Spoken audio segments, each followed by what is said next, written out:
Welcome to this series of final term solve MCQs lecture wise. ये final term की solve MCQs series की video है lecture wise, और complete series इस channel के ऊपर अपलोड की जा रही है। और आज की वीडियो के अंदर आपको ENG 301 के फाइनल टर्म के सॉल्व एमसीक्यूज करवाए जा रहे हैं, वो भी लेक्चर वाइज लेक्चर के हिसाब से।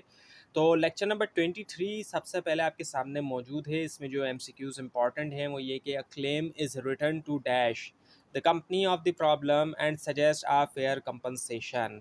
एक क्लेम लिखा जाता है, क्लेम लेटर वगैरह लिखा जाता है, इज रिटर्न टू, वो लिखा जाता है किस लिए लिखा जाता है? टू आस्क द कंपनी, पूछने के लिए कंपनी से, ऑफ द प्रॉब्लम, प्रॉब्लम का, and suggest a fair compensation, और बताया जाता है, सजेस्ट किया जाता है जो फेयर कंपनसेशन है। उसका दिया claim must be dash and polite थो ऑफ कोर्स आल्सो फर्म। एक क्लेम को लाजमी तौर पे इनमें से क्या होना चाहिए? वो काम होना चाहिए। ऐसा नहीं हो कि बहुत ज़्यादा जो है वो उसमें एग्रेसिवनेस जो है वो हो नहीं, बल्कि काम होना चाहिए। अ क्लेम मस्ट बी काम एंड पोलाइट, और पोलाइट भी होना चाहिए। उसका ठीक है, a claim should begin with the dash explaining the problem. शुरुआत किससे की जाए क्लेम की? फैक्ट्स से की जाए, फैक्ट्स बताए जाएँ, जो भी फैक्ट्स हैं उसको बताया जाए।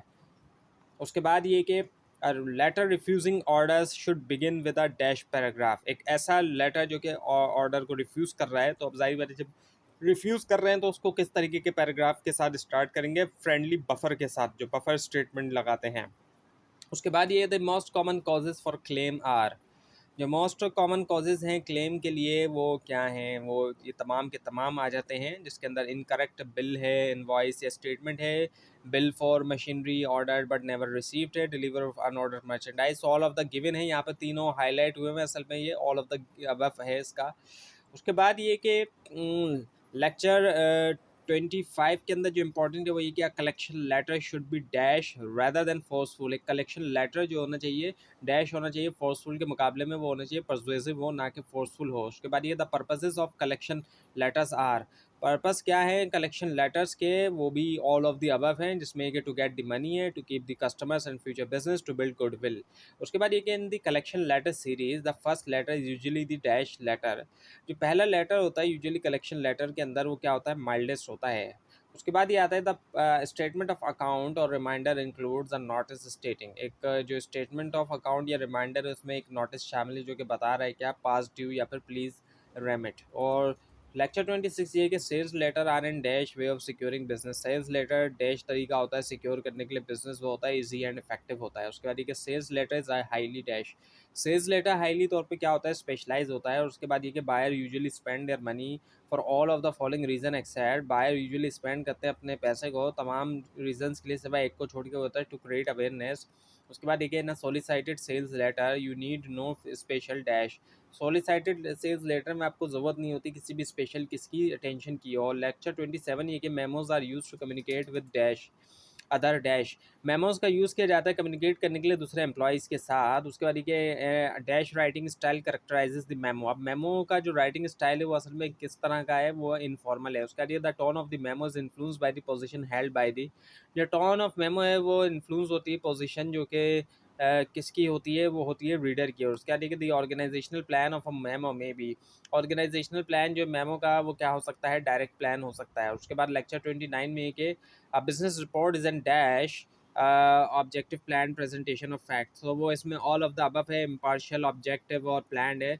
उसके बाद ये the purpose of a report is to convey dash. पर जो पर्पस होता है रिपोर्ट का वो इसमें से क्या होता है? कन्वे करना असेंशियल इन्फॉर्मेशन। और लेक्चर 30 ये कि the correctness principle is more than proper punctuation, grammar, punctuation and writing भी। जो करेक्टनेस प्रिंसिपल है वो इससे ज़्यादा है कि प्रॉपर ग्रामर, पंक्चुएशन और राइटिंग का इस्तेमाल किया जाए। उसके बाद एक any mistake in names, figure, facts ETC can make your message. अब कोई भी अगर मिस्टेक हो गई नाम लिखने में, फिगर्स, फैक्ट्स के अंदर, सो वो आपके मैसेज को क्या बना देगा? अनक्लियर बना देगा। उसके बाद देखिए concise message is complete without being. एक कंसाइज मैसेज जो है वो कंप्लीट किया जाता है बगैर किसके? वर्डी, यानी कि ज़्यादा वर्ड्स के बगैर। उसके बाद देखिए सब स्टैंडर्ड लैंग्वेज मस्ट भी, इसको लाजमी तौर पर क्या किया जाए? अवॉइड किया जाए। लेक्चर 31 ये कि to achieve conciseness you should eliminate. Conciseness achieve करने के लिए आपको एलिमिनेट करना चाहिए क्या? वर्डी एक्सप्रेशंस को, ऐसा एक्सप्रेशन जिसमें बहुत ज़्यादा वर्ड्स का यूज़ किया जाएगा। उसके बाद देखिए अवॉइड रेपिटेटिंग वर्ड्स डैट आर। अब रेपिटेटिंग वर्ड्स को अवॉइड किया जाए जो कि अननेसेसरी होते हैं। लेक्चर 32 में ये क्या? Market report describe the dash in the market. Market report describe करती है क्या, कंडीशन ऑफ कमोडिटी जो है मार्केट के अंदर। और उसके बाद ये कि market report make us aware of the dash and nature of business. Market report हमें बनाती है अवेयर, डैश और नेचर ऑफ द बिजनेस वो हमें अवेयर करती है किससे, वॉल्यूम से। उसके बाद लेक्चर 34 ये कि by standing out such employment message you have the opportunity to showcase your. Employment message भेजने से आपके पास अपॉर्चुनिटी होती है आप शोकेस करें अपने क्या, कम्युनिकेशन स्किल्स। और उसके बाद resume is a form of, resume एक तरह की एडवर्टाइजमेंट होती है। जब लोग रेज्यूमे भेज रहे हैं या सीवी भेज रहे हैं तो वो एक तरह से अपनी एडवर्टाइजमेंट कर रहे हैं।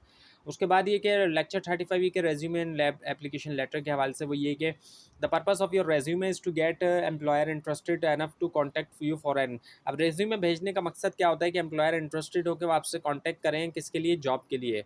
उसके बाद ये the opening of application that captures attention gives the reason you are writing and dash.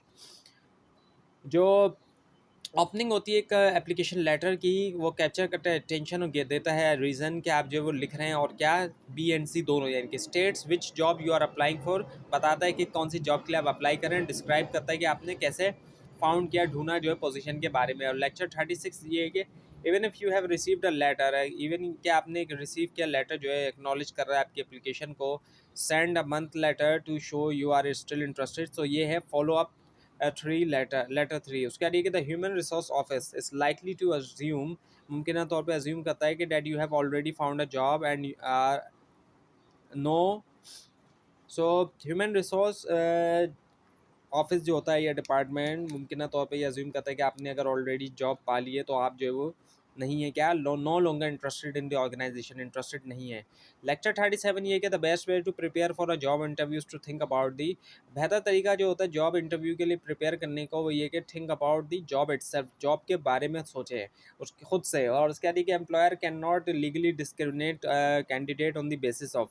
अब एक डिस्क्रिमिनेशन के फ़र्क के हवाले से ये है कि कोई भी एम्प्लॉयर किसी भी फर्म का वो लीगली तौर पर डिस्क्रिमिनेट नहीं कर सकता कैंडिडेट को, यानी कि लीगली तौर पर ये अलाउ नहीं कि फ़र्क किया जाए एम्प्लॉयज़ के ऊपर ऑन द बेसिस ऑफ। ये तमाम ऑल ऑफ द अबव इसका आंसर है, चाहे वो जेंडर बेस के ऊपर करे, मेल या फीमेल, या रेस किसी नस्ल की बेस के ऊपर भी नहीं कर सकता, और ना किसी कास्ट के बेस के ऊपर करता है। हमारे यहाँ जो 4000 साल पुराना कास्ट सिस्टम जो है वो चल रहा है, हमारा रिलीजन चेंज होने के बाद भी अभी तक लोग कास्ट सिस्टम को फॉलो कर रहे हैं। सो इन बेसिस के ऊपर वो नहीं कर सकता, जो है वो डिस्क्रिमिनेट नहीं कर सकता एम्प्लॉयर।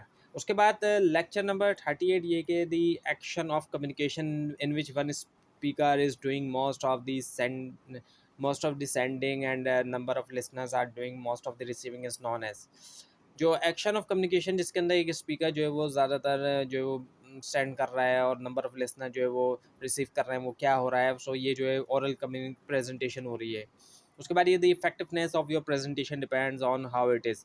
जो इफेक्टिवनेस है आपकी प्रेजेंटेशन की वो किस चीज़ के ऊपर डिपेंड करते हुए करती है कि कैसे उसको डिलीवर किया जा रहा है। जितना बेहतर किया जाएगा तो उतना ही ज़्यादा वो इफेक्टिव होगी।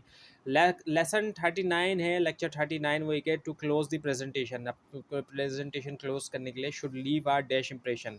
अब जो एंड के अंदर क्या किया जाए, फिर उसके प्रेजेंटेशन के strong and lasting impression, impression हो स्ट्रॉन्ग भी लास्टिंग भी हो। लेक्चर 40 ये के listening is an dash process of receiving aural stimulus. Listening क्या है, एक एक्टिव प्रोसेस होता है रिसीव करने के लिए ऑरल स्टिमुलस। उसके बाद the tone of the memo is influenced by the position held by the, tone of memo influence होती है पोजीशन जो कि किसकी होती है, राइटर की। और लेक्चर 41 ये कि the best alternative to a negotiated agreement is BATNA and. जो बेस्ट अल्टरनेटिव है नेगोशिएटेड एग्रीमेंट के लिए वो बटना है, और इसके अलावा क्या है, वो है worst alternative to a negotiated instrument agreement, sorry. Lecture 44 ये कि the quantitative perspective drives from a dash epistemology. जो क्वांटिटेटिव पर्सपेक्टिव है वो ड्राइव होता है एपिस्टोमोलॉजी, कौन सी एपिस्टोमोलॉजी से, वो है पॉजिटिविस्ट। उसके बाद ये the first plan step in the five step approach to negotiation is to.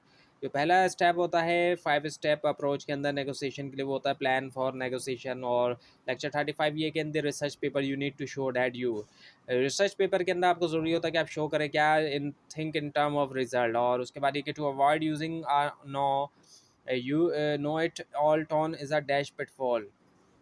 Avoid करना, अवॉइड करने के लिए actually, to avoid using a know it all tone जो है वो जो है कौन सा इनमें से पिटफॉल है, वो है लिसनिंग पिटफॉल। तो ये थी आज की वीडियो। आपको इस बारे में कोई क्वेश्चन हो, खासतौर पे इसमें कोई मिस्टेक भी दिखाई दे, ज़रूर हाईलाइट कीजिए। और इस पूरी सीरीज़ को देखने के लिए और फाइनल टर्म एग्जाम्स की प्रिपरेशन के लिए इस चैनल को सब्सक्राइब कीजिए, बेल आइकन के ऊपर क्लिक कीजिए। Thanks for watching this video and best of luck for your exams.